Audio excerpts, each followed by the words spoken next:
Hey, hello. Oh my god, it's the melons of honeydew sucks a lot of dick. Hey, Bird. What's up? Can you explain the melancholy of Haruhi Suzumiya So for me? basically, Haruhi Suzumiya is essentially Hitler, and she doesn't know it, but she kind of knows it. I don't think she really knows it, but she has to kind of know it. She's the worst person on earth. She's not an interesting character. She's not intriguing. She's the worst. Everyone around her is trying to indulge her because they're just following orders or whatever. They're I like don't get afraid. it. They're like They're afraid she'll destroy the universe if she's unhappy just for a tell her day. she's God. She'll do better.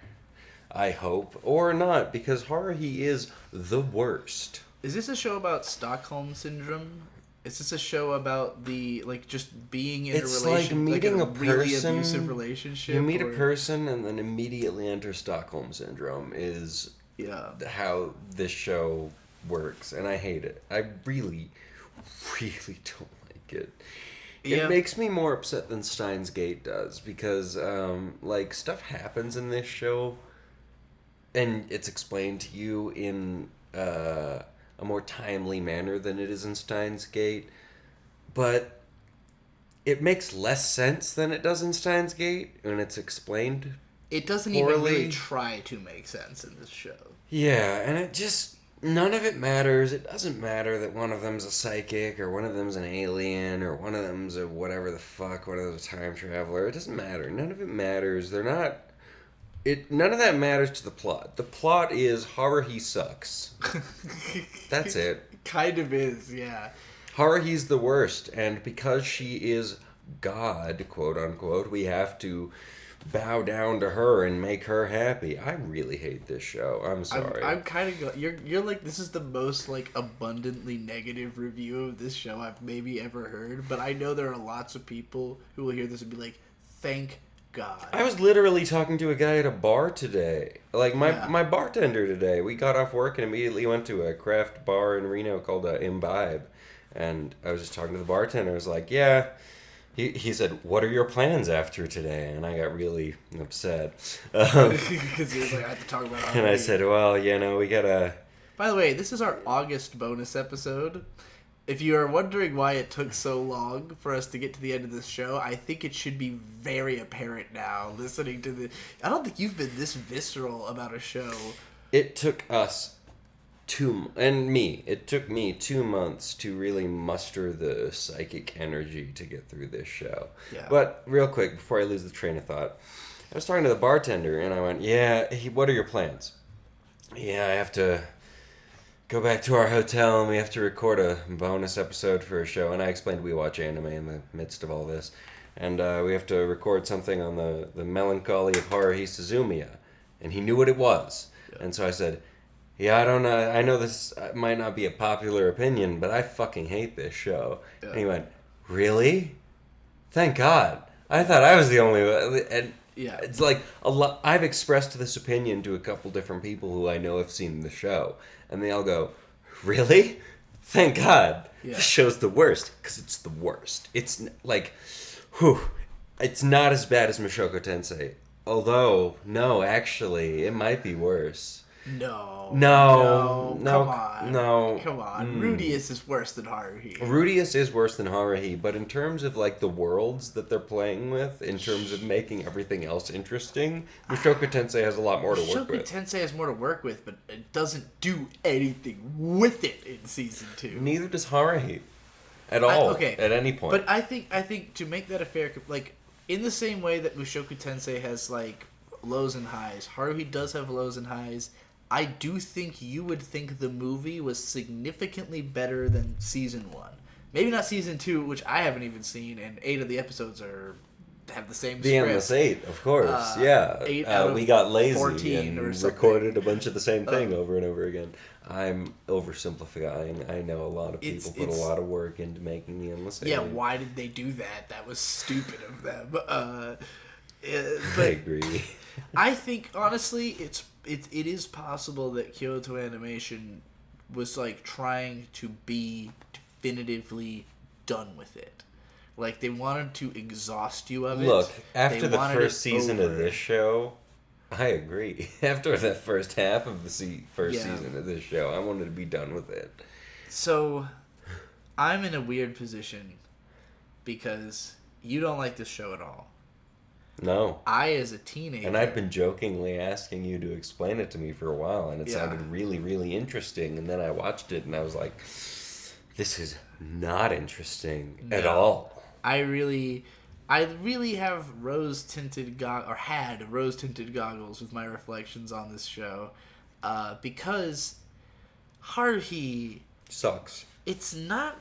I'm not going to say it sucks. To me... Sorry, I was talking about the person. Oh, the character, yeah. I mean, she's a terrible human being. I don't think she's necessarily a bad character. I think do. I think there are things about her that make her interesting, but a lot of it is, again, very time and place. Where, like, everything that was special about this show, it's hard for me to defend in the year of our Lord 2023. Bro.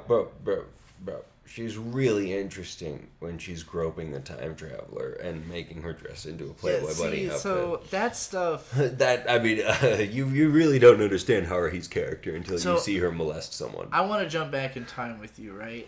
To the year 2006, when this show came out. Alright, I'm 7 years old. Wait, what month? Fuck, I don't know. All right. I What saw season? it the next year. So, probably spring or summer 2006. Alright, I might even be 6. I'm very young at this point, is what I'm trying to express. I was... And I would bet even at that point, I wouldn't like this show. I was 15 in 2006. I did not see this show in 2006. You saw it in 2007. Yes, but the reason I did is that I was big on forums as a teenager. All I did was spend all my time at home alone in my room reading forums, posting on forums, flirting on forums, getting catfished on forums, just being on the internet. What you do on forums, I guess. For 13 to 15, 16, thereabouts, like, solid 4 years of my life at least were heavily dedicated to forum usage. And what got me out of that was that the Mega Tokyo forums, everybody had blogs, and so once I splintered off into the blogosphere, I left the forum sphere behind, because forums suck for the most part. I'm not going to get into why, but while I was on forums, there were lots of people who started having, like, those little tiny avatar or banners in their little signature that were gifts from this show. And at the time, I had never seen anything that really looked like Haruhi. Like, there were cutesy shows about, like, high school and cute girls and stuff, but usually they were either a lot more sexual than this or a lot more cutesy than this. It was usually, like, more extreme in one direction or the other, and Moe, as this idea of a marriage of, like, sexiness and cuteness, like, was really coming to the fore in the mid to late 2000s, and, like, I think modern character design almost entirely flows from this show, specifically. Like, the way that the characters look in Haruhi is basically the way the characters look in Sword Art Online, which is basically the way that everything Kion does look like Kirito. It's just, I wouldn't even say, like, if you're somebody who's, really into character design, this will sound like blasphemy because there's tons of subtleties that make them different. But, like, at the closest thing I can think of to this show tonally and in terms of genre that existed before it is called Tenchi Muyo. Have you heard of Tenchi Muyo at all? Never? Alright. Have I heard? Of course. Yes. I know about Tenchi You've never heard of Muyo. Tenchi. Okay. It's the one where Kirby comes in and he goes, Alright. Tenchi I'll Muyo. do it. As quickly as possible. In the late 90s was when, like, harem anime started getting really popular. One Wonderful. guy, tons Big of girls. fan. Each one has, like, a different personality archetype or Yeah, whatever. of course. Different hairstyle or different magical powers. Well, you see their stuff like that. personalities correspond with the different astrology signs, and then they also correspond with the different birthstones, and so it all meshes together. Which anime is this? Is this? Nothing. I'm talking about real life. So in Tenchi Muyo, like the characters looked pretty realistic. They're very sexy, but like usually they had some kind of like crazy big purple hair or or something to really set them out from everyone something else. Very anime, yeah. And like I think as we got into the mid 2000s and with the popularity of light novels and adaptations of light novels, they were like, let's have a really plain looking girl just be a total cunt to everyone because it's fun, right? It's fun. Well, like, it's cool. It's actually really fun to be talked down to by a mid-looking girl I think whose Haruhi opinions is incredibly hot. I think she's incredibly hot. I even once named her the hottest anime character. I mean, her body is amazing. You don't think so? You don't think Haruhi's I really would hot? fuck Mei Mei in Jujutsu Kaisen before I would fuck Haruhi Suzumiya. Which one? Mei Mei's the crow girl with the braid in front of her face. She's hot too. Why is that a... I'm saying she's hotter. That's what I'm saying. Okay. You asked me who would you fuck? I thought you were gonna pick like somebody like not obviously very attractive to say you would fuck more than Haruhi. In anime? Okay,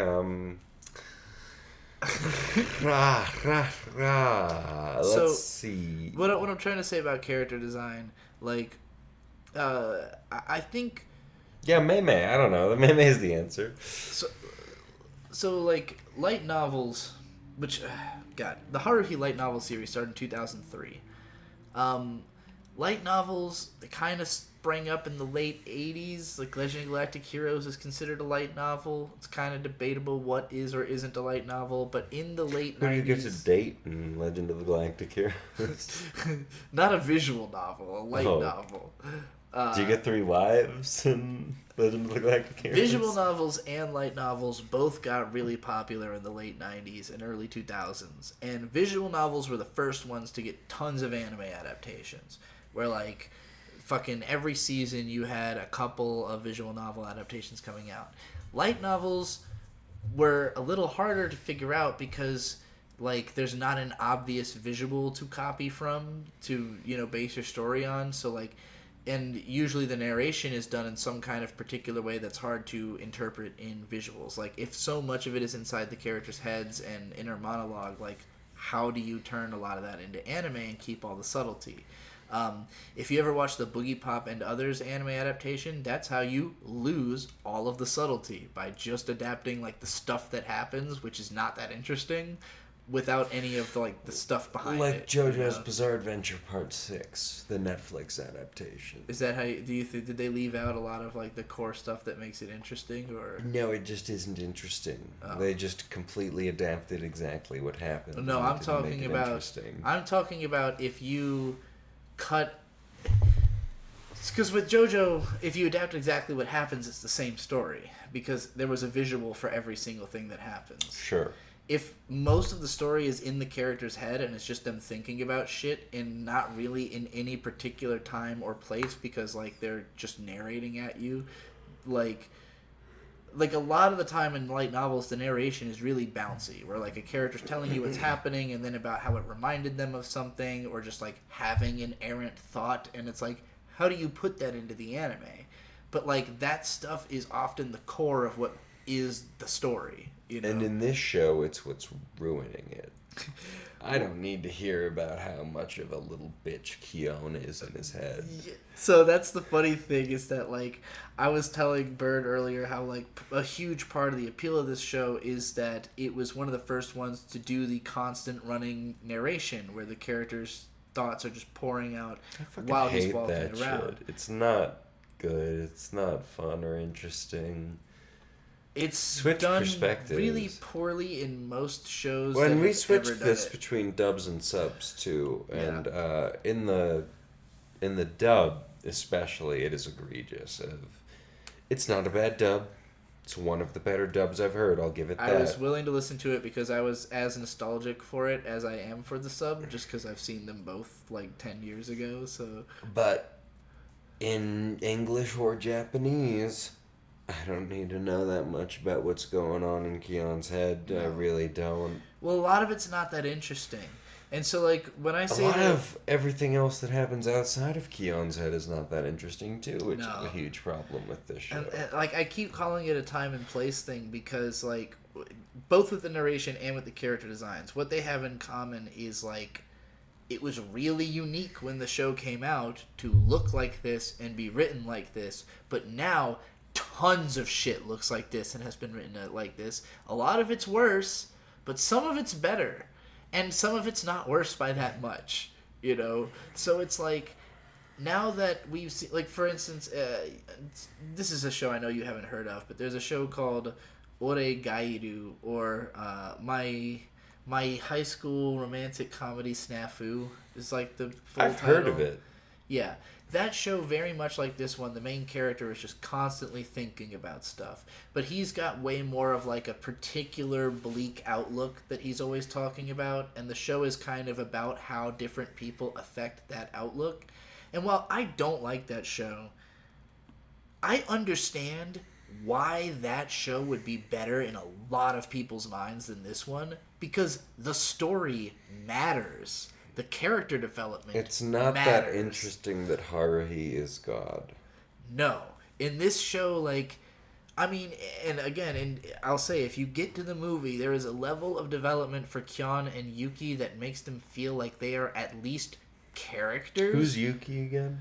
Yeah, the alien. Bird asked me this like 6 times while we're watching. Like every episode, I would mention something about Yuki, and he's like, "Which one's Yuki?" And I'm like, I know the "Fucking names purple one." Kion and Haruhi Suzumiya.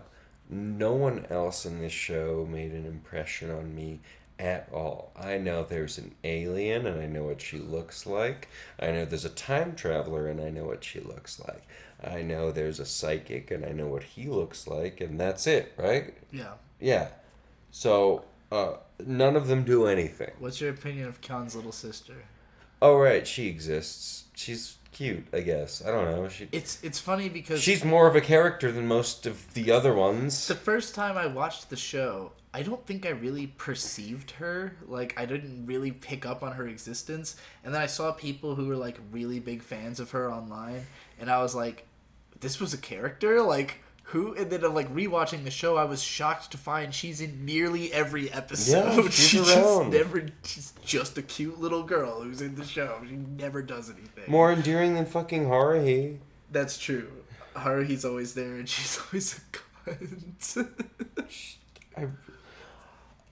I'm sorry if you like this show, anyone who's listening to this. Genuinely, we watched like the first half of this show, and it took us a month or 2 or longer. I don't remember. I feel like we were ahead when we started watching this show, and then we watched half of it. We watched the first 5 episodes chronologically. Because unless I say that sentence, no one knows what you mean by half. That's which the is other another fucking dumb bullshit thing about this show is, oh, well, you have to watch it in this order, or it doesn't make sense. It doesn't make sense in any order. No. It really doesn't. Because, like, going back through it, oh my god. So, Season 2... Like, I get Naruto or Dragon Ball Z where you have, like, a Kai version of cutting out the filler, but, like, if you tried to do Haruhi Kai or some bullshit There's like nothing that, left. it would be, like, 3 minutes. Yeah. Of the season Well, we just it watched. would just be all of the exposition scenes back to back Yeah. for the first 4 episodes. It just... What in you... I'm not asking you personally, but what in you as a person possesses you to watch something like that? Like, getting past the first episode, I can understand, but... I'm going to say, if you got through 3 episodes of Haruhi Suzumiya, I don't care what watch order you watched it in, I have lost all respect for you. What about me? What about Raven? I watched more than 3 episodes of Yeah, Haruhi. you've defended a lot of it, and More than one time. You've been working to make yourself up for that, because I turned you to the truth after watching this show and going, this doesn't make any sense and it all sucks. My current stance is not that Haruhi sucks. My stance is very hardcore that Haruhi sucks. My stance is that it is mid. It is just simply mid. There is stuff to appreciate about this show. There's stuff that's mid that I would watch again. So, okay, like, Mushoku Tensei, right? When that show came I out, might watch Mushoku Tensei again before I'd watch when this again. Mushoku Tensei came out, 7 episodes aired before we started watching it. You and I tried to watch it together. Yeah. We hated it. I remember. We wanted to drop it during the first episode. We wanted to drop it we started watching it sped up. We made it through 7 episodes. Nothing clicked. Nothing was enjoyable. And like a year later, I watched the rest of the first season and the second season, and I had to concede, hey, it's all right. Actually got kind of decent. Actually, I believe the second it was season. the I mean, second core. yeah, thank second you very core. much. The second season sucked and was miserable, and it made me regret ever having given any attention to the show. That was the thing too. Of like, I was vitriolic against Mushoku Tensei, and then I rewatched it a couple years later. Really happy with it, as you just said. Yeah.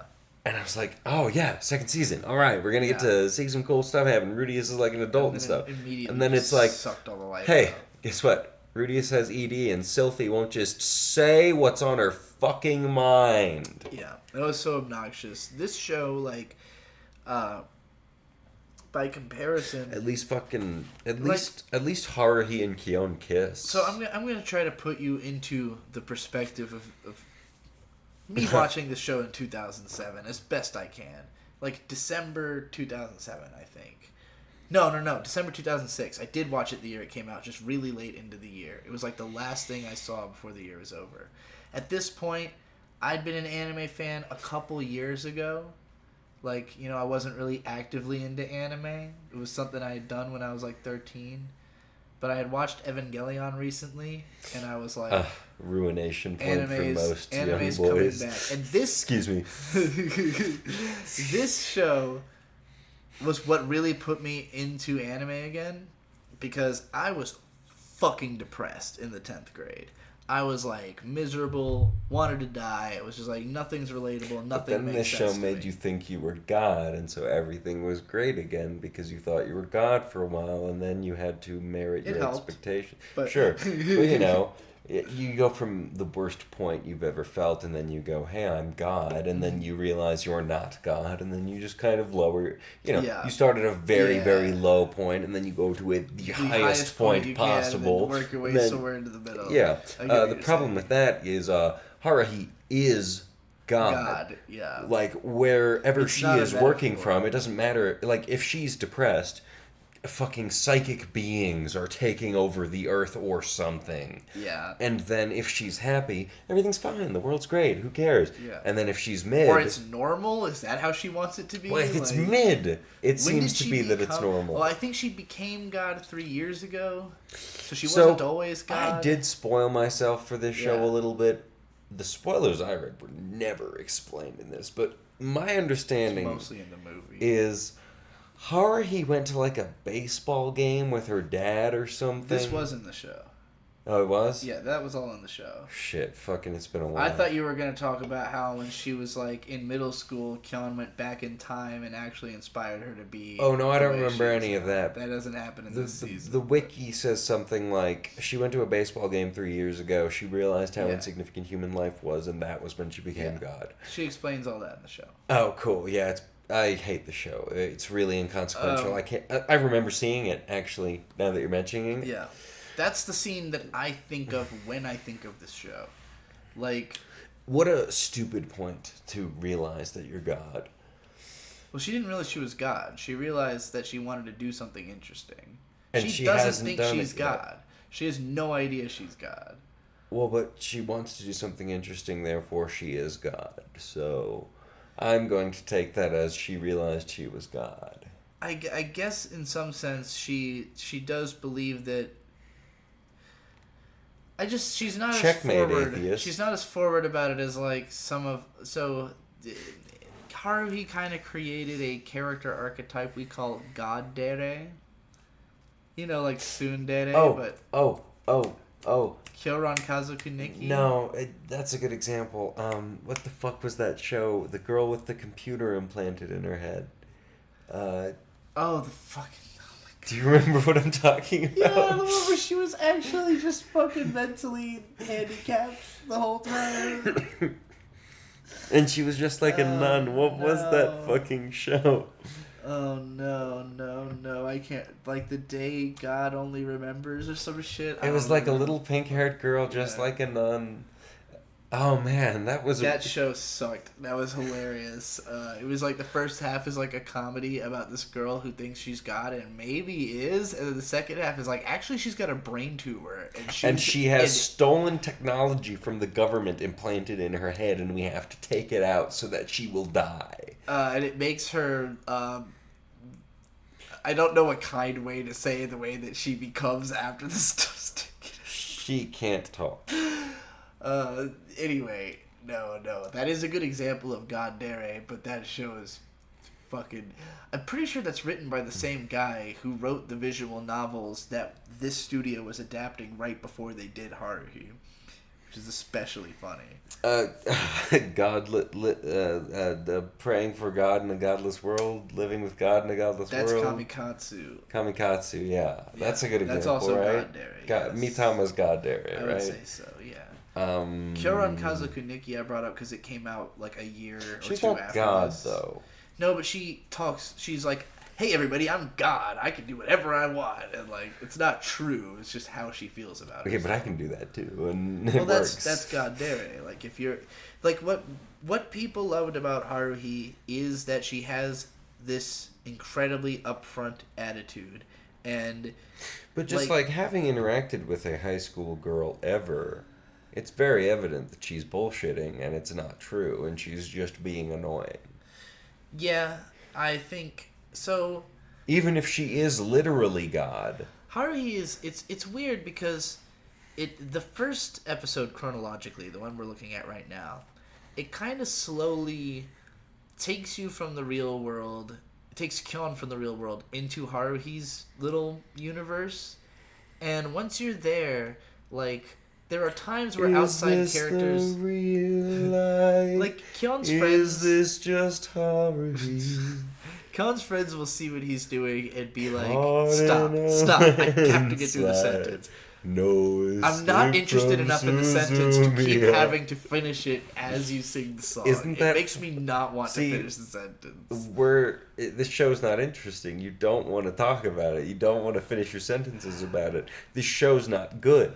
Yeah, but I'm still going to talk about it for 4.5 hours if that's what it takes. If that's what it takes, sure. I'm just going to get progressively more angry about the fact that I'm still talking about the melancholy of Haruhi Suzumiya. Look, I wish it was the suicide of Haruhi Suzumiya. You have to let me put you into the mindset of being in 2006, all right?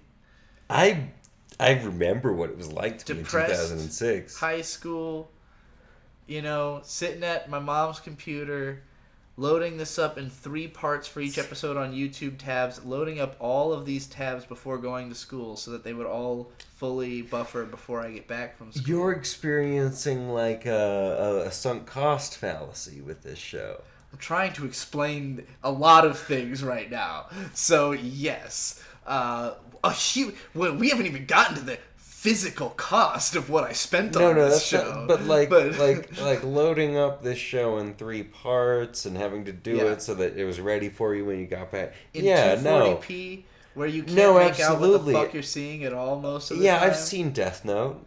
So, but here's the other thing, right? Me as a high schooler, I'm a massive dissociative even now. You can't even imagine how out of it I was. And who's to know what you would have missed from the episodes? Well, what I'm trying to tell you is, I don't think... No, this is YouTube. I buffered. Sorry, I'm... and it looks like the OP has this one part where all the characters like running through the stars, and there's like all this stuff going on, all these effects, and like in 240p, that looks like nothing. I don't even know if it was 240p. It might have been lower. There was no HD. Was the other YouTube one. didn't have HD options yet in 2006. That would come a year later. So, but a big part of this show's success, I think, is also this is one of the first anime in HD. HD became commonplace in 2006. You didn't have 16 by 9 widescreen all that commonly. And remember, the first episode, if you watch it in broadcast order, is their student film, which is entirely in 4 by 3. So it punks you out like the show is going to be that way, and then it switches to 16 by 9 at the end of the episode, revealing the full HD and like everything. Like, nothing looked this good before in 2006. Nothing. Not one anime. Like, they looked better artistically. The Powerpuff Girls. Powerpuff Girls looks like it was drawn on like napkins with crayons. It's not HD. That was very harsh to say of the Powerpuff Girls, but what's his name? Craig McCracken built this in a cave with a box of scraps. I don't know. Still better than Haruhi, though.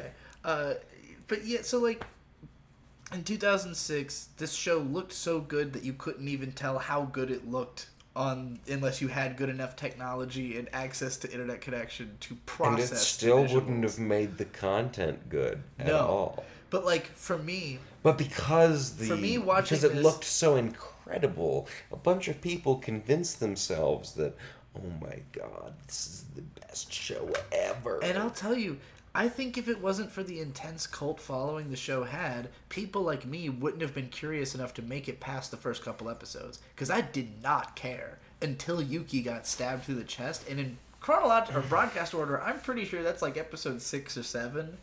That's the first I was literally about to ask who's Yuki again, but I remembered. Wait, who got stabbed? The alien, yeah. That scene is when the show, like, turned on for me, when I was like, oh, this is cool anime. I'm watching cool stuff happen. That girl got stabbed 600 times. That was awesome. It's like in Steins Gate, it happens in the first episode, and whatever, right? I love Steins Gate from the first episode, but... No, that's not what I'm saying. It's like, it happens in the first episode, and then you get 13 episodes of Cristina. And then you get an episode of Mayushi getting shot in the head.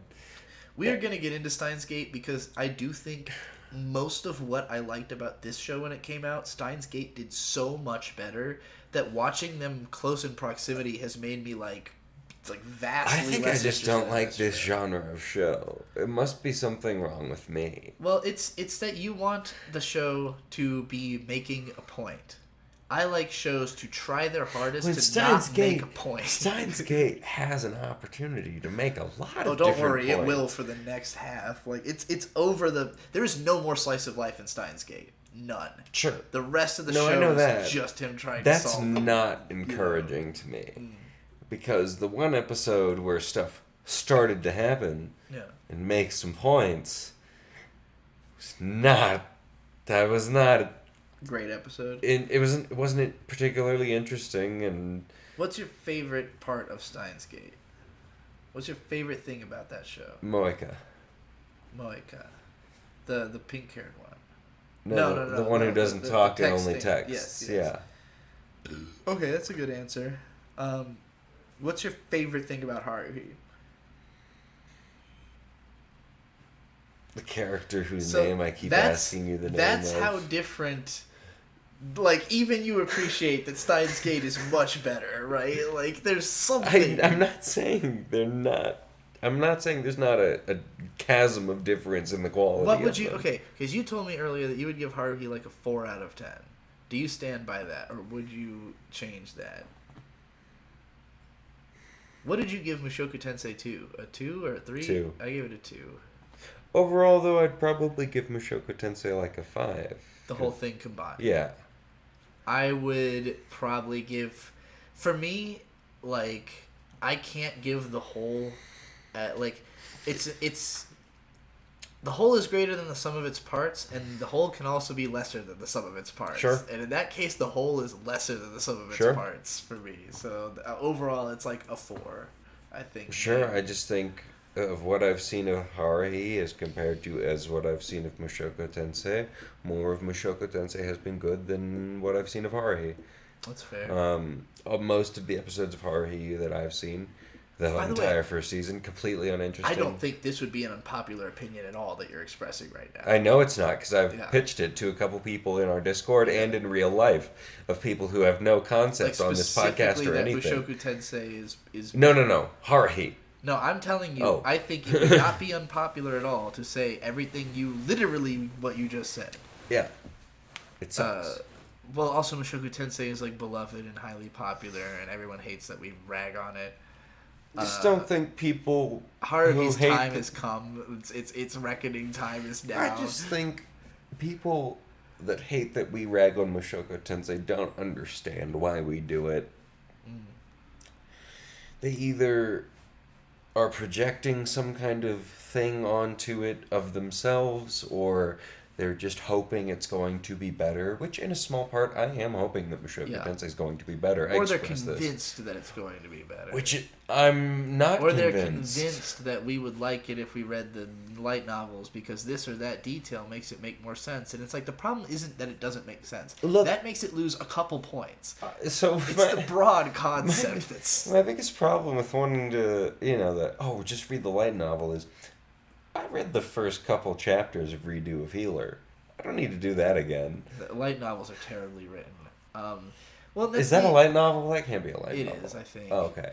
Well, and unless you read the manga. It was the manga, I think. Okay. Yeah. Returning to like trying to get to like time and place this thing, right? Because like I said, the light novels came out in 2003. At the time, light novels were not like a huge deal the way they were going to be not long after this, especially after Sword Art Online. Like that was the bubble pusher for both light novels and anime adaptations of light novels. It was like, this is on now. But like mid 2000s was also the period when otaku culture was starting to become like a recognizable thing you could market to, because like in the 80s and 90s, when Akihabara was popped back into existence. When Akihabara suddenly became like otaku mecca, and like you can see this happening in all of the anime that are like, if you just watch anime aimed at otaku from different decades, like you got Otaku no Video from 1991, they don't talk about Akihabara. They talk about Comic Market because that's been around since then, but like when you watch Genshiken, which came out in the manga, I think 2001 or 2, something like that, like the main characters go to Akihabara, and like there's a scene of one explaining to the other like, oh yeah, now it's becoming like a place where you buy dojin, and like there's a huge line of otaku, and like the fact that... Question. Yeah. This just, the line of conversation you're on has me thinking of a backpacker in rap is someone who just kind of, he shows up with his backpack and he's there because it's popular, right? Is that a fair understanding of... I was always under the impression that backpack rap was referring to stuff aimed at college students. Like, okay. And about, like, because Kanye West, his first 3 albums are literally about college, and he like wore backpacks on stage and stuff because people called him a backpack rapper. It might be both. It might be a more complex term than I realized. If it's what I was thinking it was, which it might not be, and I'm willing to accept that, but my mind went off on a tangent about it of like, in terms of anime fandom and analysis, I don't care about any of the shit. But because it's somewhat interesting to me and fun to talk about, yeah, I'll talk about it for a while. I mean, I've kind of fallen into it being with you. Otherwise, I don't know that I would have an anime podcast or anything, but I don't know. It's fun. What is the point you're trying to get to? What got you thinking this train of thought? I was talking about Genshiken and Akihabara, otaku culture, early 2000s. Things popping up. Like how I probably would have never guessed that I would review anime for a quote-unquote living. Right. But through the circumstances of my life, I just happened to. Yeah. And so, like in the 90s, they weren't talking about Akihabara. Right. When I was 10, I wasn't going, I'm going to have a podcast called We Watch Anime. Right. Like nobody predicted that Akihabara was going to become an otaku mecca. It just kind of happened, and like now it's here. Sure. Yeah. Yeah, like I don't know how like sudden the transformation was. I just know that like Genshiken is the earliest example I can think of. I mean, there was also like an anime called Cyber Team in Akihabara from I want to say the late 90s, early 2000s. I don't know. Like a lot of it is that like advertising characters were like the Puni Moe is a phrase that refers to like super chibi little cute girl, like not even lolly but like really cutesy little puny cute, small cute. Yeah. Sure. And things you can put on your keychain. Yes, exactly. And so there was lots of designs that were based around like just being a cute little thing that you could put all over Akihabara. And like that's a lot of the moe from the 2000s is like it's very image driven. None of it is like story driven. It's usually like just a character that eventually gets an OVA or something, or like TV shows that just have some cute girls who maybe get popular, but like Haruhi was like this flashpoint to me of all of these different things coming together, of like light novels being realized in animation better than they ever have before. And this is like immediately before Bakano and like a bunch of other good light novel adaptations that came not too long after this. So this was like the surfacing of like light novels are now cool. They're like anime can do. They're not. Can do cool light novel adaptations. They're cool to producers at the very least. Sure. There's good stories to reach from that. I guess.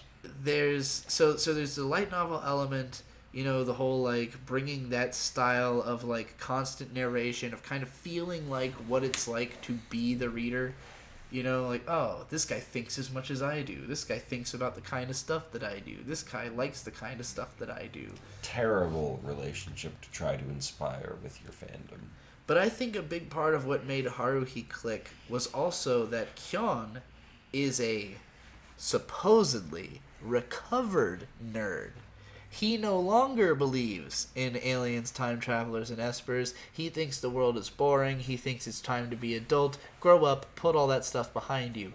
But because Haruhi still believes in all that stuff and he sees that spark, and it clearly reminds him of like a younger self he thinks is, I don't know, cooler than he is now. He wants to be more like her. He wants to surround her. And it turns out, actually, reality's fucking crazy. But it's so crazy that it's incomprehensible and not really interesting to try to think about. So, ultimately, you should still just act like everything's normal and go about day to day. And like the world is not that strange. Yeah. So, I do think that if you're like an adolescent person who's coming into this realization of like the world is both way more complicated and way more mundane than you think, this show is that perfect moment for you. And that's where I was at that time of like I had grown up just thinking of everything as very normal and mundane about my life, and then weirdly it's almost an opposite of Haruhi's situation, because she realized there are 50,000 people that are living the exact same life that I am. That makes me feel very small and boring, and that's also wrong. In my case, the 50,000 people in that baseball stadium are not living the exact same experience you're living right now. Probably not. At least, like, let's say 10 of them are in their own private box and having the time of their fucking lives. 10 of them are serial killers. Like, oh, yeah, there's all kinds. Like, Haruhi is fucking dumb. Yeah, well, it's a very young perspective to have on the situation. For me, it was almost, again, the opposite in that, like, on the one hand, even though I connected with that scene super hard at the time, for me it was more like realizing that my life was actually way weirder than I had thought. That, like, I didn't think I was that strange, but somehow it seemed like everything I did people didn't relate to or thought was weird. Anytime I try to explain our lives to, like, service person at a restaurant, person we interact with at our job, anyone really, I get about 15 seconds into it before they stare at me with wonder. And they stop being able to process what you're telling them? Yeah. Just because in the past 2 months we've crossed the country and done all kinds of crazy stuff. I don't know. And it's just the life. It takes a whole podcast just to get people updated on what the hell we're doing. It sucks, actually. We do so much, it's hard to keep up with what it is we're doing, and it doesn't suck. It's actually awesome. Well, it's. I guess it sucks for someone. I don't know. No, it's great. It's awesome. So we have to make them think we don't like doing it. So pay for it. No. I think it works better. I did hate watching Haruhi. That's not a joke, though. I mean, that's why it's so goddamn late. You're clearly hating talking about it. You're looking at anywhere but the screen, trying to think about being somewhere else. I'm literally thinking, like, how long till I get to smoke a cigarette? Like, how long till I get to smoke a Every joint? time I start we can take a break if you need to smoke a cigarette. It's not going to help. Like, I still just want to be done with it. Every single time I start, like, talking actually about the show in its historical context, I watch you disappear into your mind, like, oh my god, am I really going to have to listen to, like, 15 more minutes of Haruhi? Meanwhile, I, for the last 3 days, have been trying to get you to do this podcast so I could get all of this out of my head. I've spent, like, 12 hours a day just thinking about all the Haruhi information I know. At this point, I could just go smoke my cigarette, and you could get all this information out for a bit, and then I could pop back in. When you said that sunk cost fallacy thing, that really hit me hard, because, like, I spent $200 on Haruhi. The DVDs. I care how much money you spent on Haruhi. It's only 14 episodes. Yeah, it sucks, and you shouldn't have. I bought the special editions of every DVD. They were $50 each. It came with patches. Can I burn that? Patches. Can I throw it in a bonfire? You know the stupid, this thing she wears, the yellow thing? Yeah, do you have it? Came with that. Okay, can I and the armband, can I burn the something SOS from armband, please? And I wore those every single week when I did the Film and Animation Club. When I was hosting it, I would wear my Haruhi gear to host the club. And I had Can I have my a pillowcase please? with the girls on it. I had tons of posters. My best friend had full-on hug pillows of all three girls that his dad threw out while cleaning one day. I saw.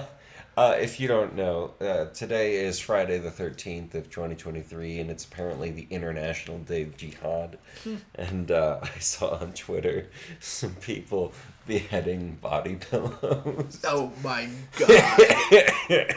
That's fucking funny. It's probably a meme, but it was great. God, I really... I moved to another screen cap.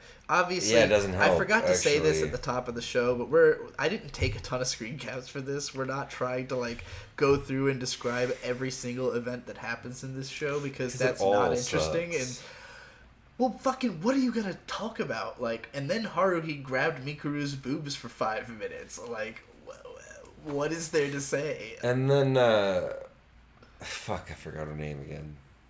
Yuki? And then Yuki The sits in a... easiest name in the show. Her name means snow in Japanese.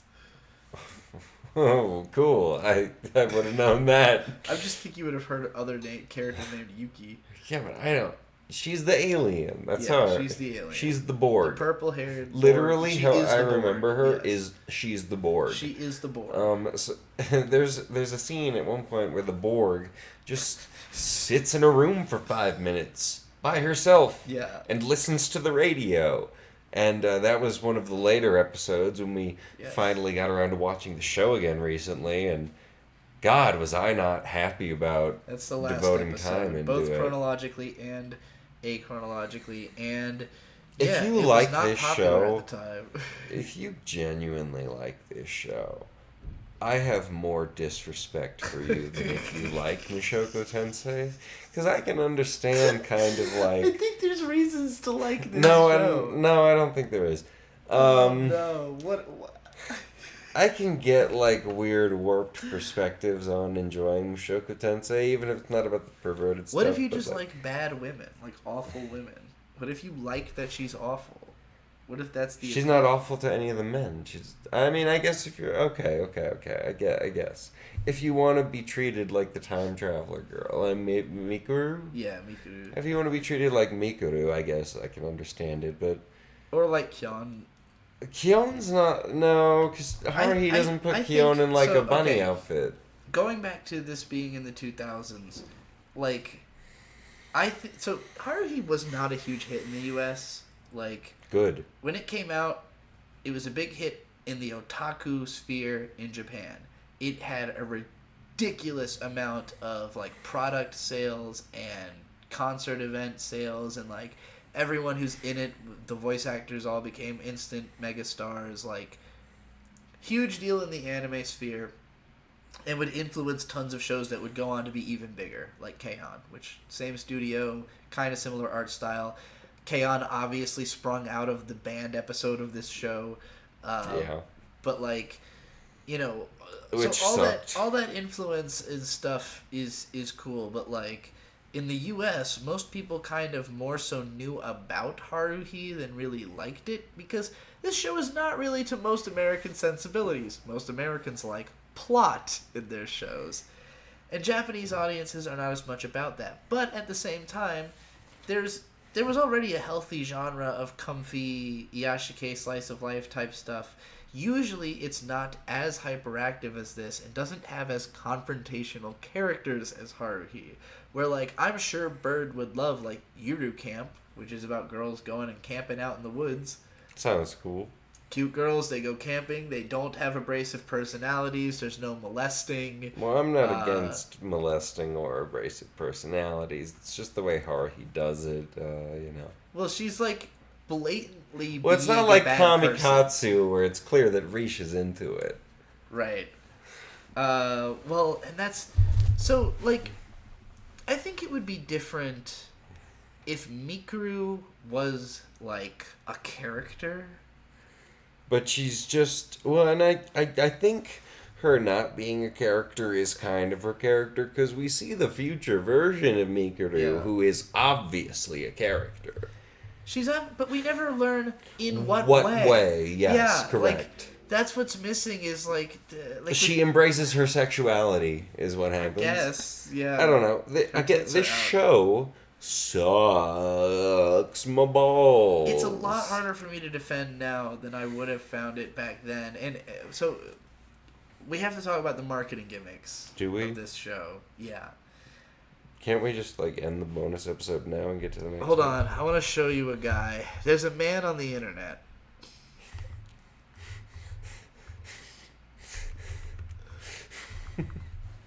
You about to show me Justin Wang for some reason? No. There's a guy called Yamakan. His full name is Yutaka Yamamoto, but everybody calls him Yamakan. Did he make this show? You could tell he's a marketing genius because he made his name Yamakan. He didn't... And does he now have Yamakan? A convention for people to Yama? Unfortunately, everyone hates Yamakan.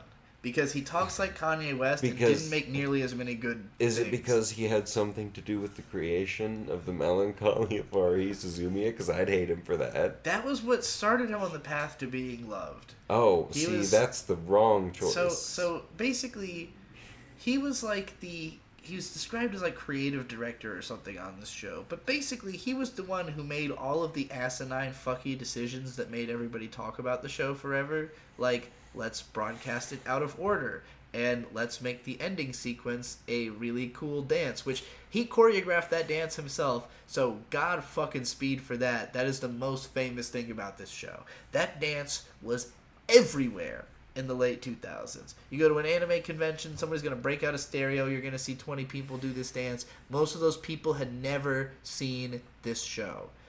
All those hot girls dressing like Haruhi, doing the Haruhi dance at conventions, have never seen this show. I promise you. Bird's asleep again. BAM! Big belly slap. He's gonna get 3 more. Move his hand to defend. BAM! Slightly different spot. Bird's looking wounded now. Oh no. He snorted and held up his hand defensively, like, please don't. The show sucks. Please let me so keep much. doing this bit without consequences, please. Why do any of you guys like this? So Yamakan, he made it all out of order. I'll never do a bit again, ever. I'll never ask Beatrice to explain anything to me, ever again. I can't believe you forced me to have to watch You've a been show asking me of to this explain this to you locality. for months. I can't believe you don't want to hear the whole explanation. We haven't even been going for an hour, by the way. We're 54 I'm in minutes hell. I We're can't. not that deep in. I know how. Do you want to pause? Do you want to go have a cigarette? We can pause. We're only 54 minutes in. It's not gonna let me play Cyberpunk while you talk about Haruhi Suzumiya and I yell jabs from the corner the whole time. Oh my god. Right, just pretend I'm not talking about Haruhi, but I'm talking about something really interesting. Okay. Right? So, Yamakan, this guy... Wait, I never got a picture of him. That's how I would get you interested. You have to see this guy to understand... Oh, I have to log into the internet. Hold on. There's a man on the internet. There's a man What's on with the the fucking internet. globe in There's a Reno, man on the guys? internet. Alright, this motherfucker. Oh my god, it's a ring. This guy, this man, the guy in the suit, always in a suit with the glasses. This is what he looked like when I saw him at Otakon in 2008. What does he do? This guy is the one who made the dance at the end. Told them to put the episodes out of order. What dance? At the ending theme, they all do a dance. We usually skip the ending theme, but there's a dance they do. It's the most famous thing about the show. I was just talking about this. So he choreographed the dance.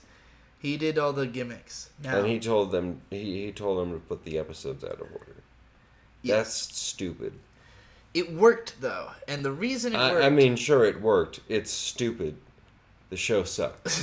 The reason it worked is twofold. One, The show sucks. it created a sense of mystery for new viewers who had no idea what the fuck this show is. Because and the show sucks. We're, And they needed all right, to... enough about that. Let me make the point about the episode. I'm never going to finish it if you interrupt every time just to say the show sucks again. We all know the show sucks. I don't think we all do. We have to get into the particulars. We got to get into the individual aspects. So, the first episode of the broadcast order, which we did watch first. We actually watched it way before we watched the rest of the show. You're right. It was... You hated it. You were like, this is confusing. I don't get it. What's the point? What does any of this mean? Yeah. This is not interesting. I was primed for that episode because I had read people who liked it talking about it on forums. And this was, even then, controversial. So these were people defending it, being like, well, I thought it was cool because there's all these aspects of student filmmaking, of there's so many different ways that they made it bad on purpose in a filmography sense, which is really technical to do through animation. I was only pretending to be the Blair Witch Project. So yeah, I think this show has a lot of I was only pretending to be the R word that we're not allowed to say on YouTube. And I think I made a video. One of my most popular videos is called "Anime is Getting Lazy with Its Meta."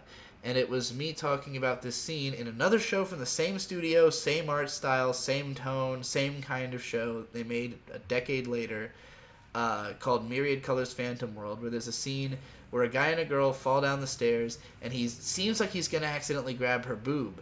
But then she, judo flips him or something, and instead he accidentally ends up in her ass or something.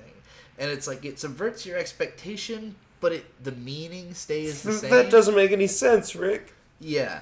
So with this show, it's the same kind of thing of they're like, haha, I did a dumb thing and I'm telling you I did it dumb because it means I understand, how dumb things are. And it's okay, but what if you had done a smart thing? What if there was a story or something intriguing, And That'd be nice. For me, as somebody who a lot of my writing comes from an absurdist, nothing matters perspective, kind of making fun of tropes, making fun of stories, I get it, and it was definitely an influence on me. It's just that it's very juvenile, and at this time, incredibly old hat for anime, where tons of shows have done better meta humor, better. I mean, this aired the same year Gintama started, that ran for like 10 years, and it, like, any genre you can think of, it did a way better, way funnier parody than this show did. Characters have better chemistry.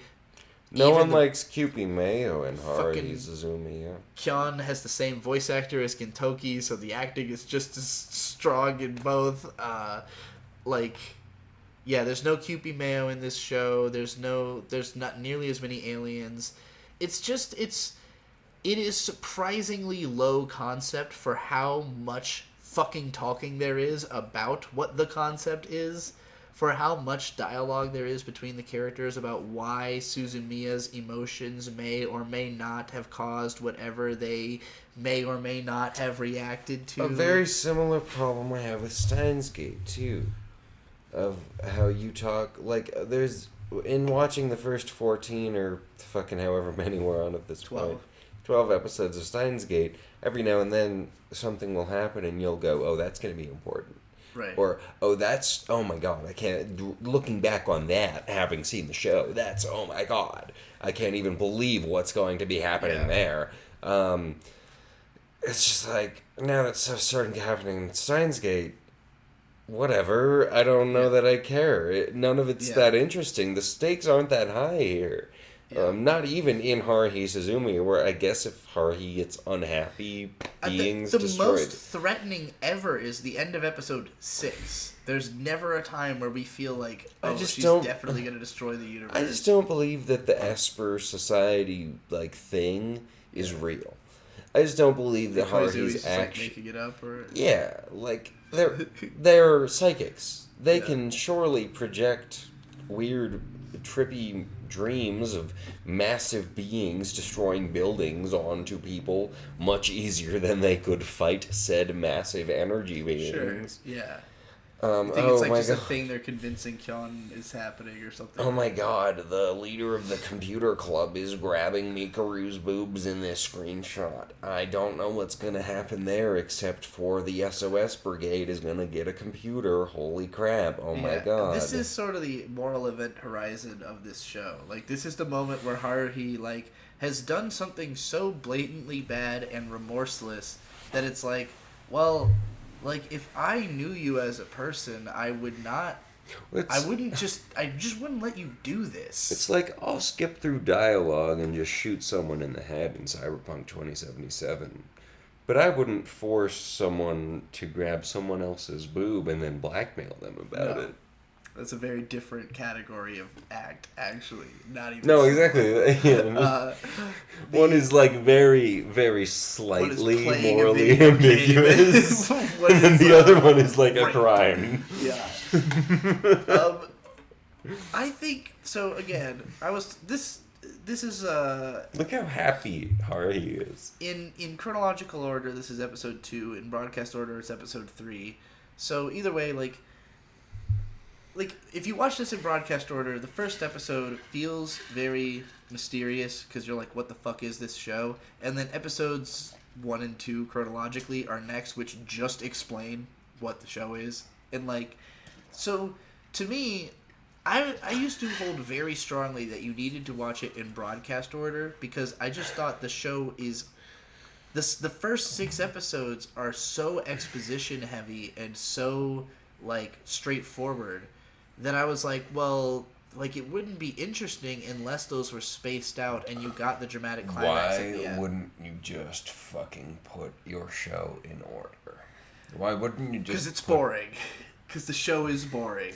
I know the answer to my question. Yeah. But was there no one in Japan in the anime industry who could have gone, hey, this actually, like, before this even got animated, before this looked as good as it did, before it even got to past the storyboarding process, who could have stepped in and said, hey, this sucks, actually. This is really bad. Because I'm sure on a storyboarding perspective, if someone showed this to me, I'd go, nothing's happening. It's not interesting. I think this is a problem of strong premise, weak execution on the light novels part, where, like, the first book is obviously the first 6 episodes, and that whole book is just explaining the concept. Haruhi's God. All these people are reacting to it. They are in these different positions. I understand why you could read that book and go, wow, this was a cool sci-fi book. I can't wait for book 2. And then you get to book 2, and essentially Haruhi becomes a short story collection. It becomes, I took these characters and I put them in this wacky scenario, and this wacky scenario, and none of them are interesting. None of them are really that fun or funny. There's not like a lot of great humor. There is some chemistry with the characters that I will talk about, but in most scenes, Koizumi is sitting there, Yuki is sitting there, and Mikuru is being harassed, and Kyon is watching and maybe going, Haruhi, you shouldn't do that. Most of the time.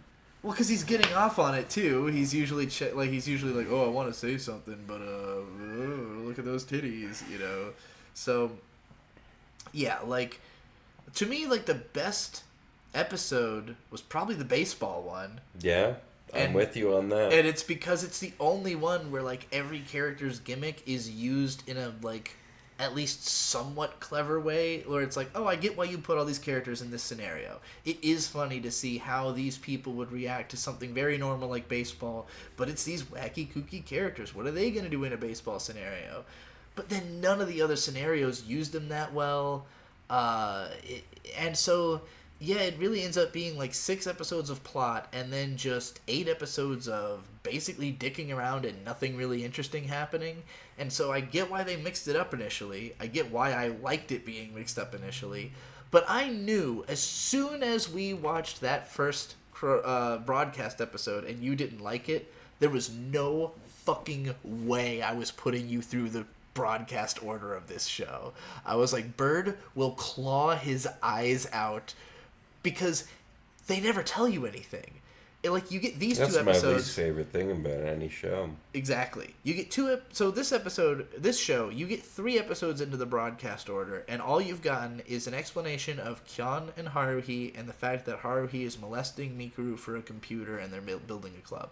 You don't know that Mikuru is a time traveler. You don't know anything about the other characters. The next episode would then be the baseball one in the broadcast order. So if you're watching that, you're thinking, okay, well, this is wacky and weird and interesting, but why is Yuki doing what she's doing? How is Yuki doing what she's doing? What's Koizumi's deal? Where did he come from? Question mark? Who is this guy? And you don't get him actually properly introduced to like episode 6 or 7 of the broadcast order. So, like, there is a sense of mystery that I think kept me going the first time watching the show because I had just heard about it through word of mouth. I wanted to understand it, and so I was pushing through it. It didn't matter that it wasn't that interesting or that I wasn't paying that much attention or that this groping stuff was happening because back then I just thought girls did stuff like this. I don't know.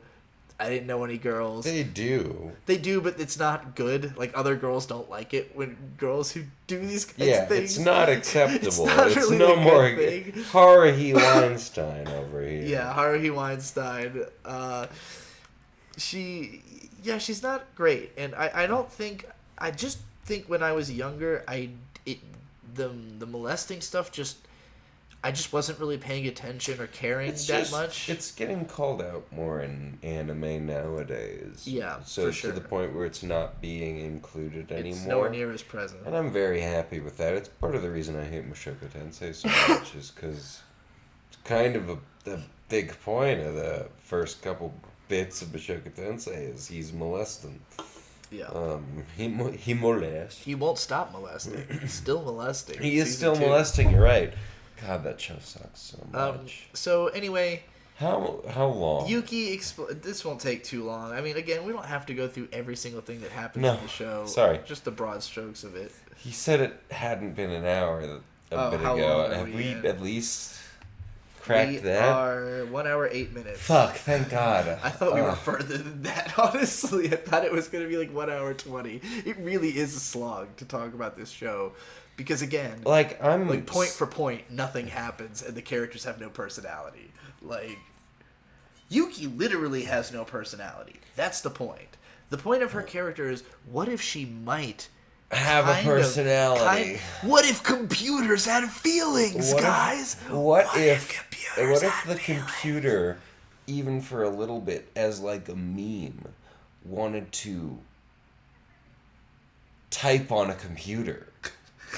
Yeah. That's what the last episode ends with. The second to last, yeah. Or whatever. I This love my fucking computer. show. She's always in the mood. I'm not saying I wouldn't I get fuck so Yuki, turned on but when I turned on.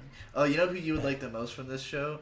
You have to look up Kyon-chan, which is the gender bended Kyon became a massively popular fan art thing. I used to have like a folder of Kyon-chan shit on my desktop. That was like I was like, if I was a girl, that was the girl I wanted to be when I was like 16, 17.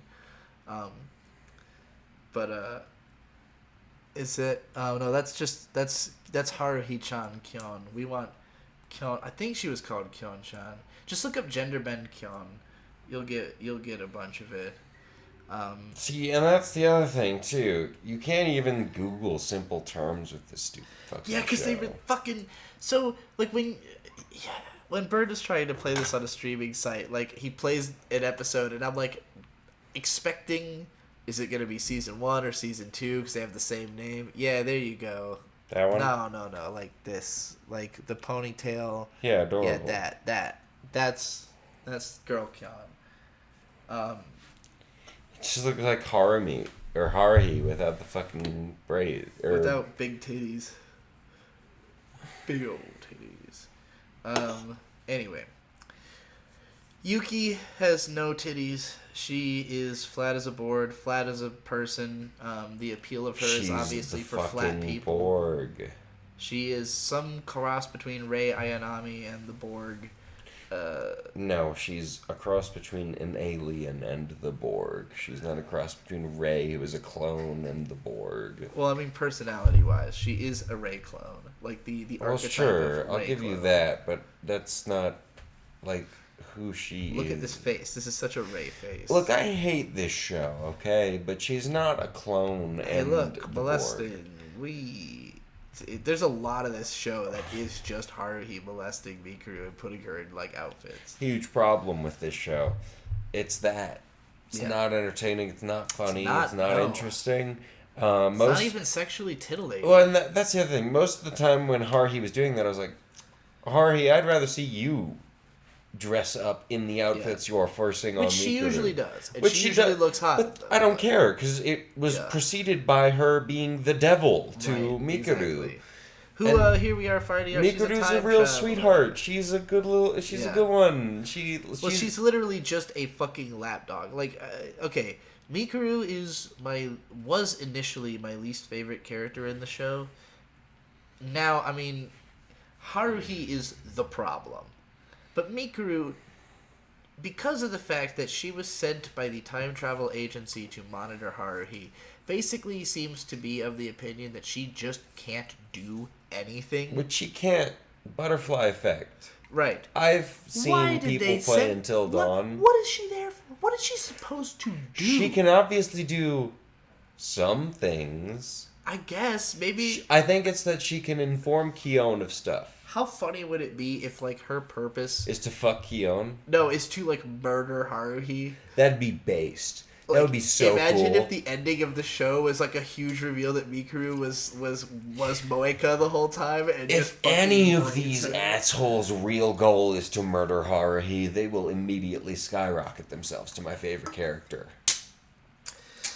But yeah, even like throughout season 2 of the movie, we learned very little about like the real goals, so to speak, of the. There's certain times where like the data integrated thought entity of which Yuki Nagato is merely a flesh puppet for will like have disagreements with itself, and you'll get a little like information about that. Well, there was or the fucking whatever. fight with the. They had two flesh puppets. Yeah. Yes. There was the exactly. beta flesh puppet that was taking Yeah, steps of that's- its own or whatever, and Yuki had to shit. kill it. It was.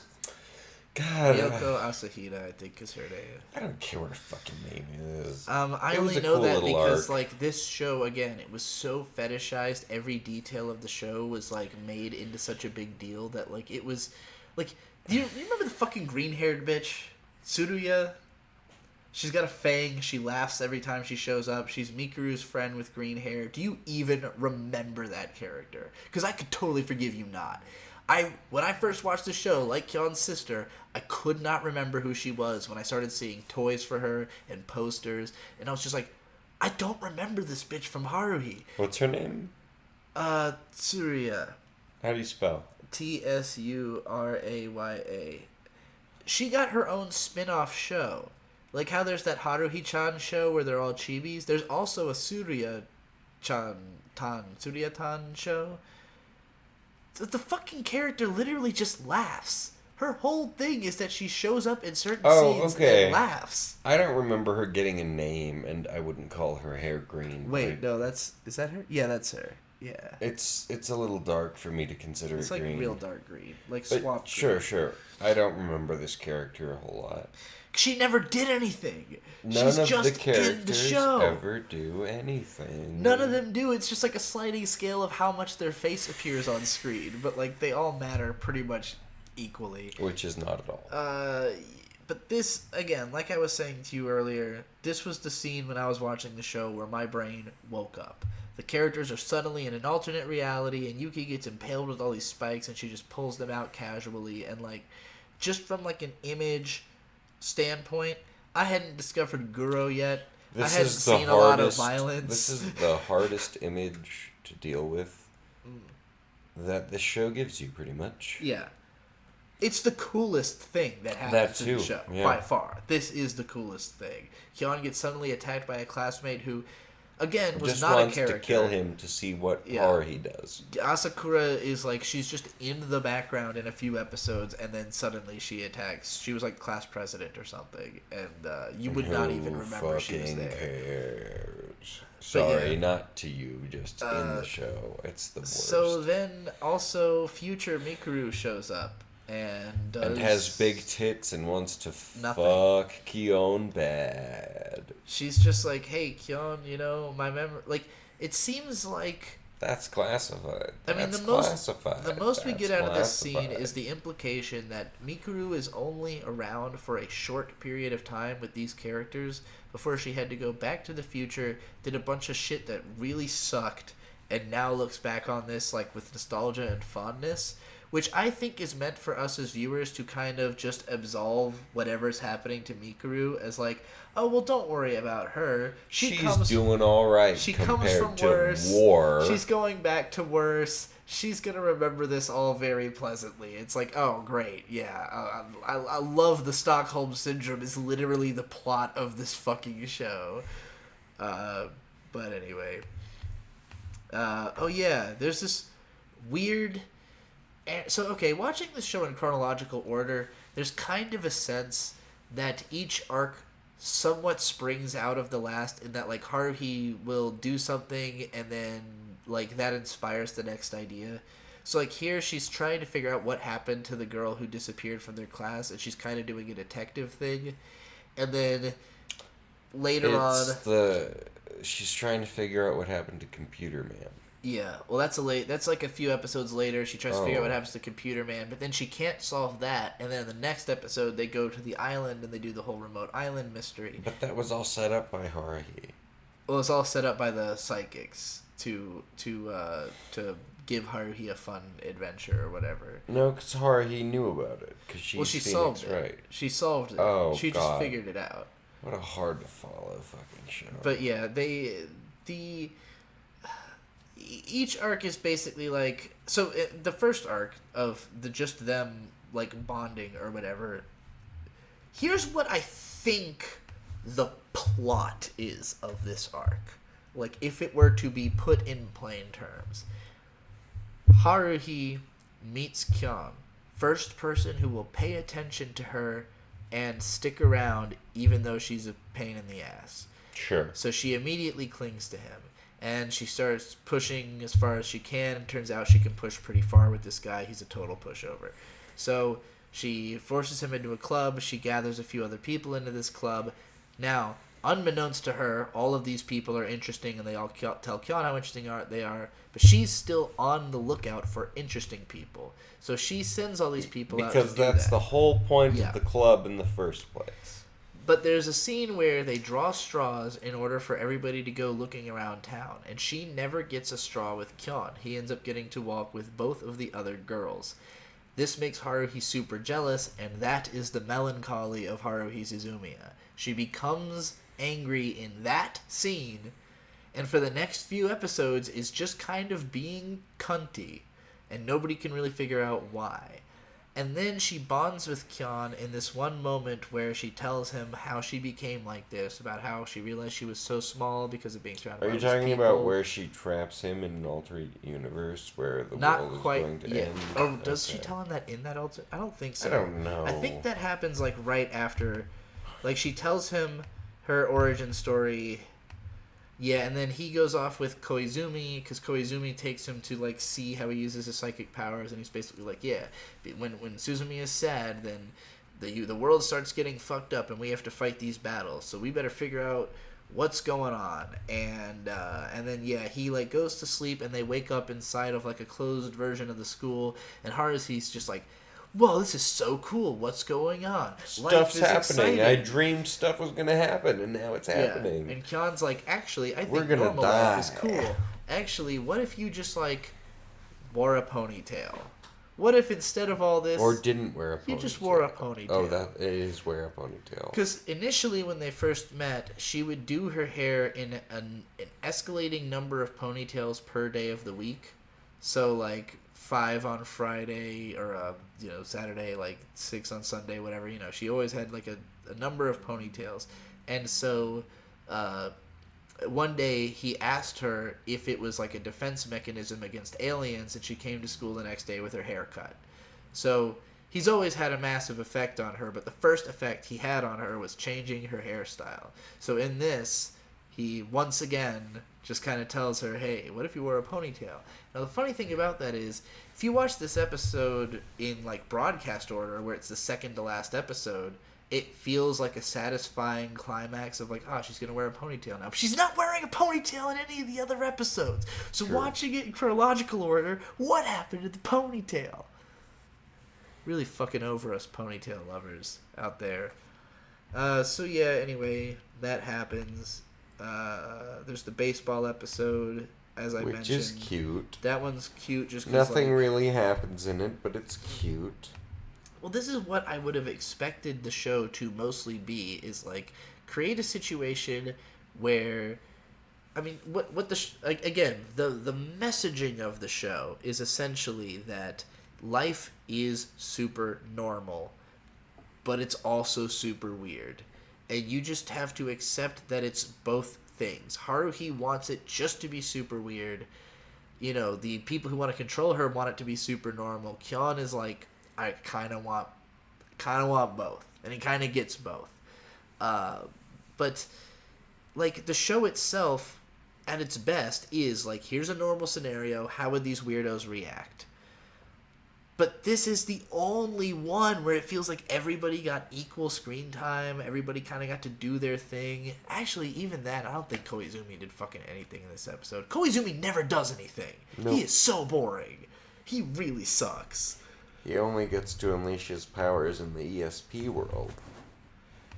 Oh yeah, so this is something I wanted to mention as well. In this episode, it starts with her designing the logo, the SOS Brigade logo. So, when this show was first coming out, before it aired, they had launched the SOS Brigade website. The one that they build in the show existed before the show to advertise the show.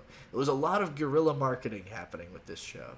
And in particular, it was targeted at the light novel readers because there was already a lot of light novels. There was already a ton of shit that they could talk about. How do you communicate to those viewers, like, the excitement they feel about later parts of the story while also letting new viewers, into the fold? You sneak a toddler into a gorilla enclosure. And you tie the name of your group to that attack. Harambe? So the marketing of this show was putting a lot of stuff that happens way later in the books into the forefront of the show, particularly with the whole like broadcast order opening with the movie thing. Like that's like You book see, the 3. marketing doesn't make any sense. But as long as you attach the name of the show you're trying to market to it, it makes sense. It does. It's like, so okay, in the first episode of the broadcast order, we watch a film that they made. In the books, I'm pretty sure the entire like third book is just about how they made this movie.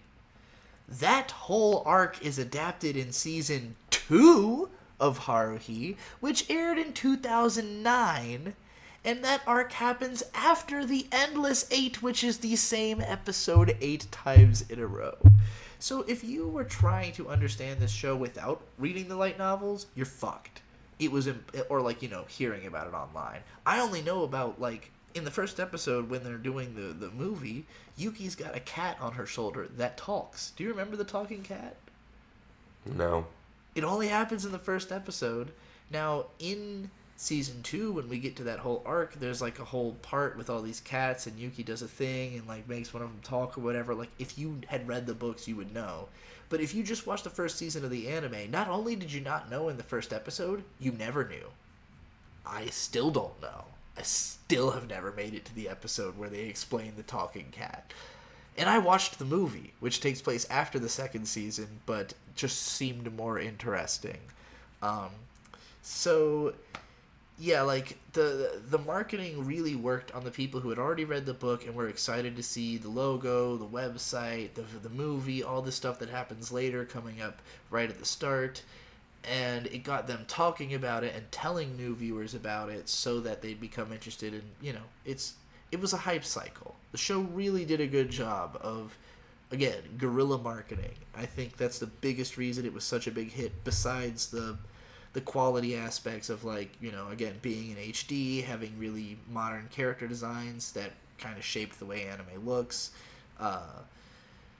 being early to the game on the whole postmodern, self-hating, anime is all bullshit, but we love it anyway, so we're just going to do that bullshit bandwagon.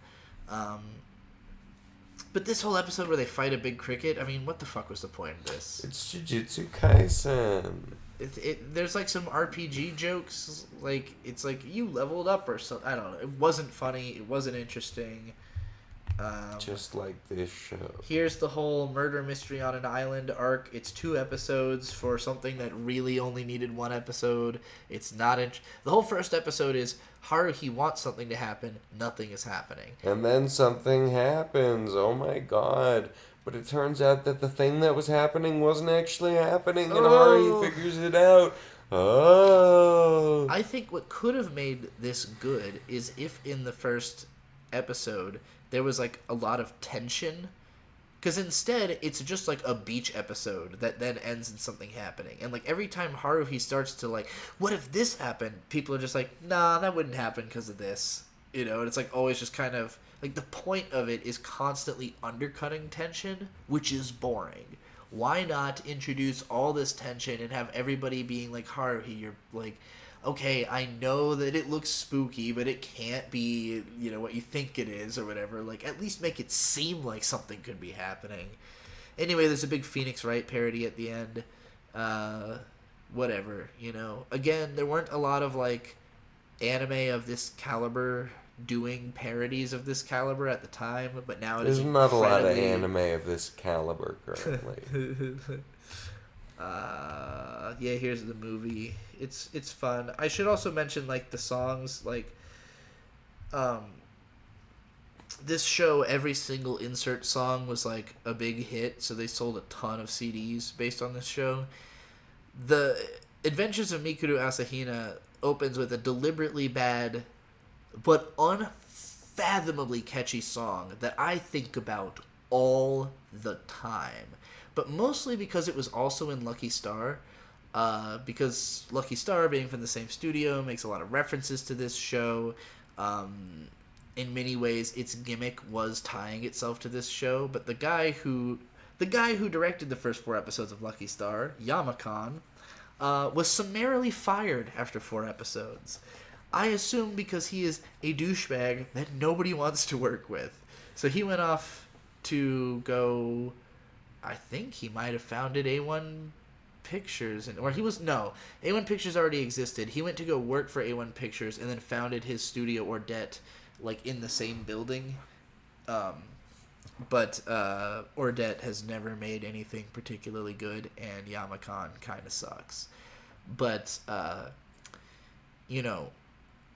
in Lucky Star, there was, like, companion albums that had, like, remix versions of a lot of these songs. So, Minoru Shiraishi, who plays Kyon's best friend character, who does the little wa-wa-wa Sudamono moment when he walks into a room one time, that became a whole song in Lucky Star. He has his own heavy metal version of the Mikuru Asahina song, which is really good. Honestly, just go listen to the Minoru Shiraishi album. Bird has completely fallen asleep. Nuh-uh. Here's the cat talking on Yuki's shoulder. I'm not asleep. This is a good shot How for... dare like, you. Like, what I do like about this episode is... actually, this is one of my favorite episodes of the show, just because even though the story is incomprehensible and dumb, I really love on a production level, like, using animation to capture bad cinematography has never been done that I can think of to this extent. In this shot, like... Because they've never put enough money into animating something badly. Yeah, exactly. It's a gimmick that shouldn't have paid off, but did. Like, logically, this shouldn't work, which is why I like it. But, like, Yuki being in this shot, just the fact that her hat is casting so much shadow over her face, because, like, yeah, if you film someone in natural lighting that's in the wrong conditions, it's just not going to be good for filming stuff that you don't think about it when you're animating, and none of that shit matters for the most part, unless you're trying to make it matter. There's one other really big scene we have to talk about for the show. The concert scene. This scene sucks. So, it sucks contextually in the show. Yeah. Like, I think as, like, a standalone animated music video, it's fine. Any scene of, like, a concert I've seen in Love Live or even Oshinoko is better than this. Interesting. I do not agree with that, although Oshinoko has some pretty good ones, but mostly because I don't like the music in those shows. Like, the biggest contention I have... the only Love Live one I've seen was, like, something you liked, too. Interesting. Yeah, I've only seen one Love Live show. I don't remember what it was. I can't even think of I remember one time we watched, like, a first episode of one and dropped it. That's the one. It was, like, the third one. Yeah. Or something. It sucked. In any case, this... If the dance itself... So the ending theme dance is probably more so influential on, like, idol anime, where, like... Because Yamakan, who choreographed that dance, he went on to do more idol anime. He worked with...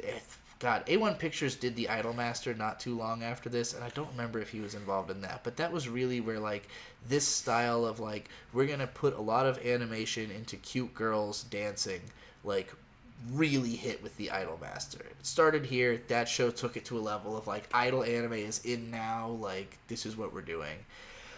But this also inspired a lot of band scenes and a lot of characters. You remember... Oh, we didn't watch all of Manabi Straight. In Manabi Straight, which came out, like, maybe 6 months after this, there's, like, a school festival that ends in a big concert scene, kind of similarly to this. I don't remember Manabi Straight. We only saw the first episode of it. It's the one where the girl sings her school anthem in front of the school because she wants to be the school president. Yeah, no. Anyway.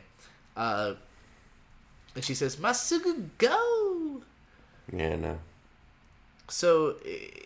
In this show, yeah, there's a school festival going on. Haruhi is curiously absent, which makes the show feel weirdly peaceful. Yeah, it was the best episode. And then she comes out and it became the worst episode. It turns out that Yuki's on guitar, Haruhi's on vocals and secondary guitar, and they're filling in for this band. Now, obviously, Yuki being an alien computer... or the Borg. Kid just like master guitar, so she comes out and just starts ripping this ridiculously badass guitar riff, and Haruhi sings her heart out, and of course Aya Hirano, being a great voice actress and singer, does an amazing job. The animation is really, really good, and again, this is one of those things that now is kind of passe, but nothing looked like this. There was not a scene of characters playing instruments that I could think of. Like, I know the anime Beck had a couple of, like, shots, but most of that show looked like ass. In the time of chimpanzees, I was a monkey. It is named after him. Oh. Well, nice. Except it's technically, I think their dog is named Beck after him, and the show is Beck after the dog. Anyway, yeah, like there's been musical performance scenes in anime, but usually not to this level of technical detail and like sustained for a minute and a half.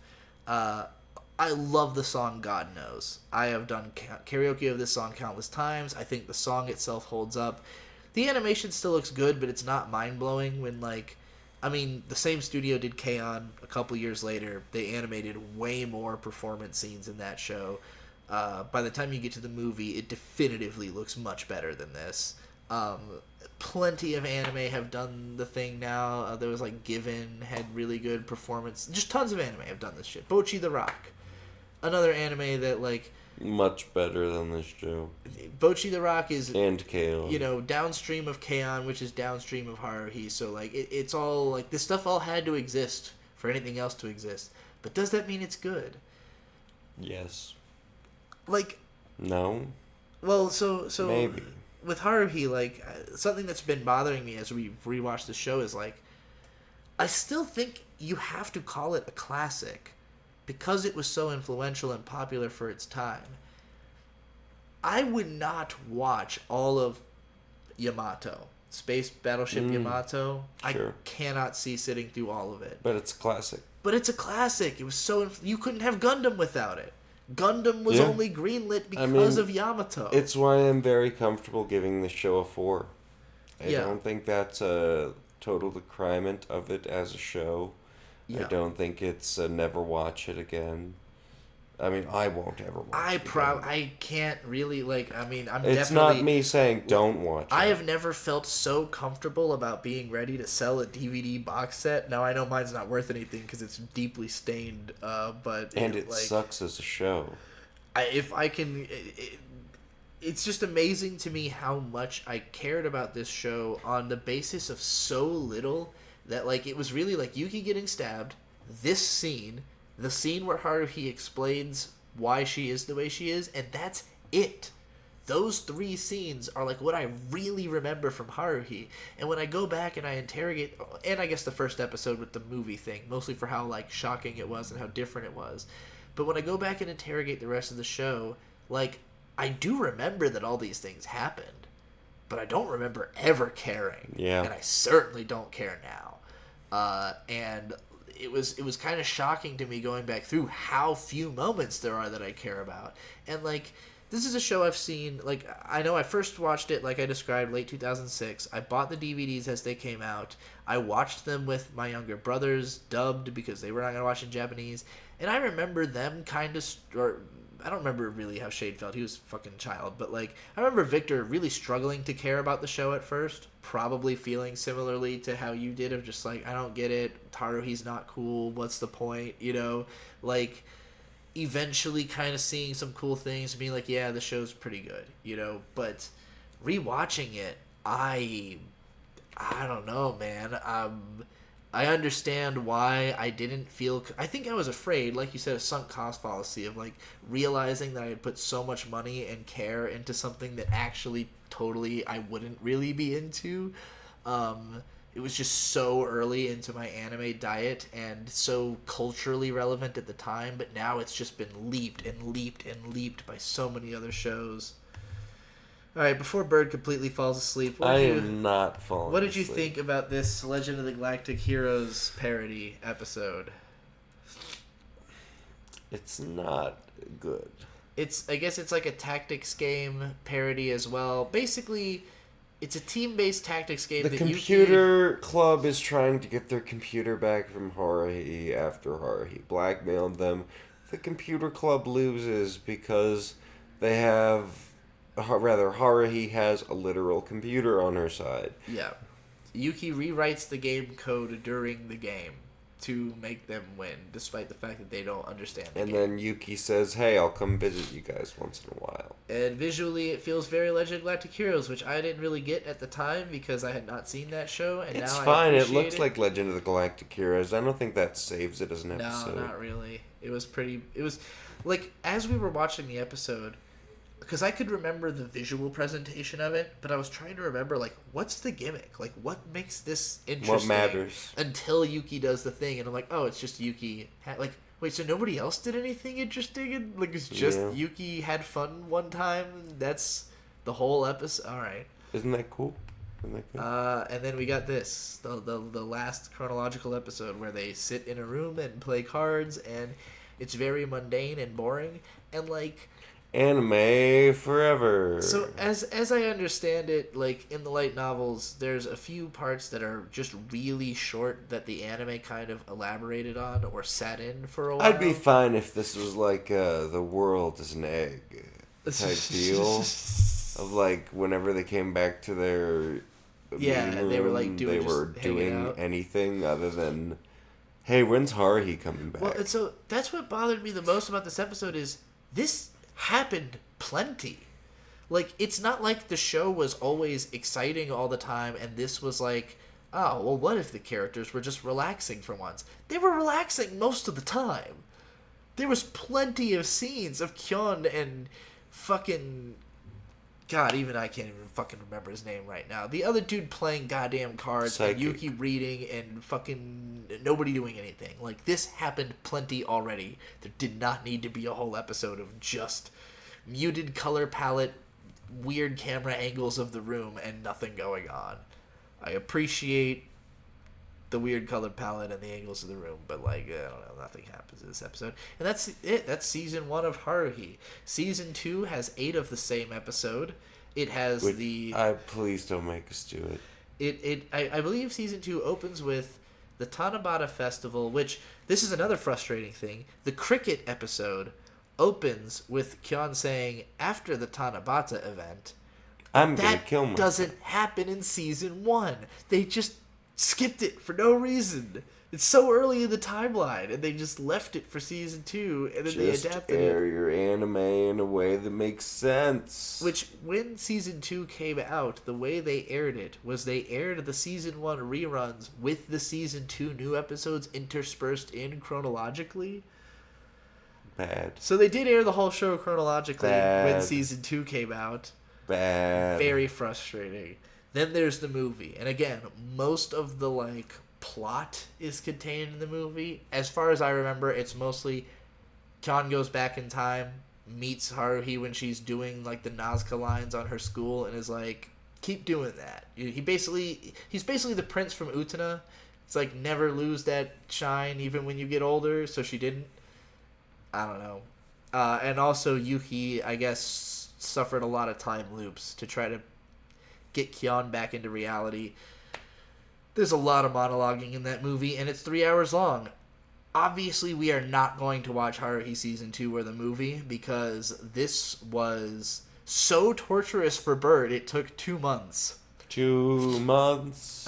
So, because of the fact that we're behind a month, we're going to try and get our next bonus episode out within the next few days. It will be about Heike Monogatari, which is from the director of K-On!, but a totally different studio, Science Saru, and also K-On! is a lot.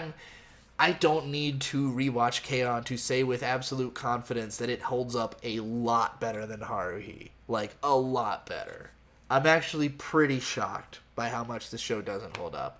I would give this like a light 6 on rewatch. It's hard for me to be too harsh on it when the production is still pretty impressive, and like, it was still a big influence on me. I still see in it a lot of what made people care about it at the time. It's just so dated. And I don't say that about a lot of stuff. I like stuff from the 70s. I like stuff from the 60s. I like Speed Racer. Speed Racer is dated, but not the same way. It's a different type of dated. Anyway, that's Haruhi. Thanks everybody for being a patron. Thank you for being so incredibly patient with us and how long it takes us to get all of this stuff out. You literally make it possible. We would not do it if you weren't paying us. So thank you. I mean, Bird's asleep, but I'm not asleep. How dare you? I would never fall asleep during something our patrons pay for. I will fall asleep directly after. You're not gonna have a smoke still? I might. I don't know. But the coverage of Haruhi has me drained. 1 hour 45 minutes. I thought this would be a 4-hour podcast. I knew it wouldn't be because I don't have that much to say about You're this exhausted. show. You really got it all out right at the top. I thought I was going to be rambling for like an hour and then Bird was going to come in like that one Mushoku Tensei rant. I really don't where have it's that like- much to say about the show except I don't respect you if you like the show. It's not interesting, it's not entertaining, and I don't think that's that controversial of an opinion. I think you can like the show. It's fine. I think you can like the show, it's not just very you good. will lose my respect if you do. Alright, that's it. We watch anime. We watch anime forever. Anime Anime forever, sorry. forever.